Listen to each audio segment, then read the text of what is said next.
hoje para falar um pouquinho do nosso planejamento aqui no Cantinho Family. Vamos lá? Olá, pessoal! Nós vamos falar da nossa proposta, do nosso planejamento que é realizado aqui no Cantinho Family com as crianças, né? Eu e a professora Andressa, nós levantamos hipóteses, né? Do que atingir em tal criança. Estabelecemos o quê? Metas, porque cada criança chega pra gente aqui de um jeito, né? Então é difícil falar da faixa etária, igual todo mundo fala assim, como que é uma sala com idades diferentes? Por quê? Não tem como a gente comparar o nível de conhecimento de cada criança de 8 anos e uma outra de 8 anos com o mesmo nível de conhecimento. Por quê?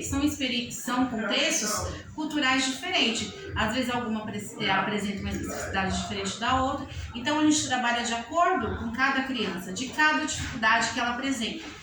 Eu e a professora Andressa, a gente senta, levantamos hipóteses, o que a gente podemos favorecer para aquela criança para que ela se desenvolva. Igual a criança, principalmente, que ela não conhece os números ainda, tem uma certa dificuldade.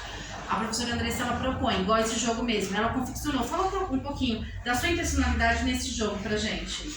Então, eu criei esse jogo, um jogo bem simples, tá? Com a intencionalidade de trabalhar com as crianças as cores e os números, ó, tá bom?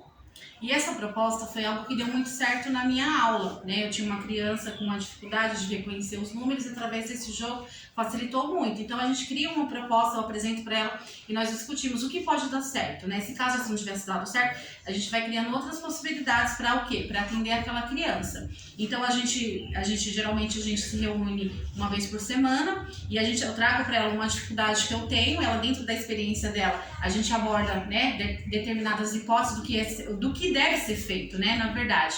E a gente põe isso em prática para ver se cada criança vai corresponder. Às vezes a gente cria até uma expectativa e a criança não correspondeu. E quais são as estratégias? Então, a estratégia é a gente procurar outros recursos, outras formas de ensinar aquela criança para que ela tenha um fácil entendimento da proposta que nós estamos passando para ela.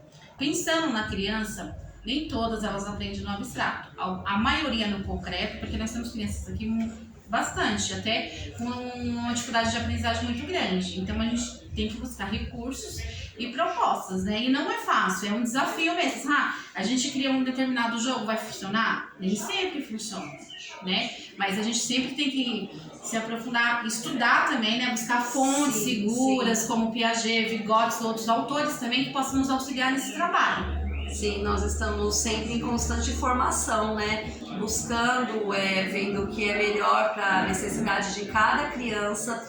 E assim, não que a criança não vá fazer as atividades no abstrato, elas vão fazer, só que assim, essas crianças que têm mais dificuldade em assimilar, nós fazemos o quê? Nós começamos primeiro pelo concreto, depois que nós vemos que ela está assimilando aquele conteúdo, nós passamos para o abstrato. E algo que tem funcionado muito aqui na nossa rotina no Cantinho Family é a questão da psicomotricidade, né? Que ela trabalha os sentidos, a visão, a audição, é algo assim primordial nos nossos resultados, né? Igual principalmente no caso do dislexo, que a gente tem que usar muito as cores, a percepção visual, então é algo que tem funcionado bastante, né? Então nós procuramos o quê? Sempre estar conversando, uma troca de experiência, porque eu aprendo muito com ela aprende muito comigo e a gente aprende muito com as crianças. Então, uma coisa bem interessante também, um recurso, né, bem interessante que a professora Val trouxe no nosso momento de planejamento, a gente fez aqui com as crianças do Cantinho Family, deu super certo, eles amaram. Essa brincadeira com tampinhas de garrafas e cadarço. É uma coisa que vocês têm em casa, são recursos simples. E como que funciona essa brincadeira? A criança tem que pegar a tampinha, ó, cada tampinha tem um furinho, nem todas as tampinhas têm esse furo no meio. Então a criança vai ter que ter atenção, porque nem todas têm o furo. E elas vão passar o cadastro por dentro das tampinhas, e aí nós vamos ver se a criança vai pegar a mesma cor, como que ela vai fazer, se ela vai deixar a tampinha cair, se ela vai prestar atenção, a quantidade de tampinhas. Depois nós pedimos para a criança quantificar quantas tampinhas elas pegaram. Então nós estamos trabalhando muitas coisas, né? A coordenação da criança, o movimento de pinça, se ela sabe quantificar, né? Então é muito interessante isso e vocês podem fazer em casa também, tá bom? Trouxemos aqui essa proposta de atividade, que é a separação de sílabas. Então, como eu havia dito para vocês, nós trabalhamos no concreto e depois no abstrato, né? Então, assim, por exemplo, aqui no caso dessa atividade é a separação de sílabas. Como que nós fazemos com as crianças? Aqui, a palavra abelha. Vamos ver quantos pedacinhos tem a palavra abelha? Então, nós vamos bater palma para cada vez que nós abrimos a boca. Vamos lá? Então, nós fazemos com ele. Abelha. Ai, quantas vezes nós batemos palma, professora Val? 3 vezes. 3 vezes. Então, a palavra abelha tem 3 pedacinhos. Então, são 3 sílabas. Tá bom?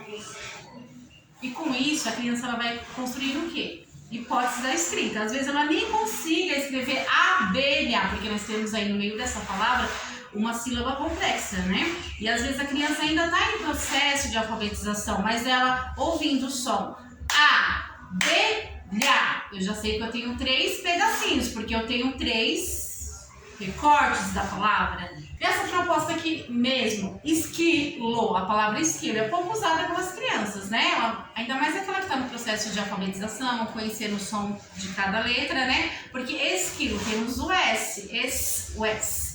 Vamos mostrar como que funciona, professora Andressa? Sim. Esquilo. Então, aí nós perguntamos da mesma forma, quantos pedacinhos, né, tem a palavra esquilo? 3 pedacinhos. Quantas vezes nós batemos palmas? Esquilo. 3. Então, isso é muito importante porque nós estamos trabalhando a consciência fonológica com as crianças, né? A audição, a percepção. Eles estão percebendo os sons das palavras. Quantas vezes eles bateram palma, quantos pedacinhos tem a palavra esquilo. Isso é muito importante para a criança estar aprendendo, se alfabetizando. Até mesmo os que não sabem, né? Os que não sabem ler ainda. Nós temos que trabalhar, é muito importante trabalhar antes essa consciência fonológica com eles, para eles terem a percepção dos sons das palavras. Que cada letrinha tem um som, então nós trabalhamos muito a questão de consciência fonológica com eles, tá bom? Esse foi o nosso vídeo de hoje, espero que vocês tenham gostado. Deixe o seu like, se inscreva no canal e ative o sininho de notificação. Beijos e até a próxima! Cantinho Family! Acolher sem escolher.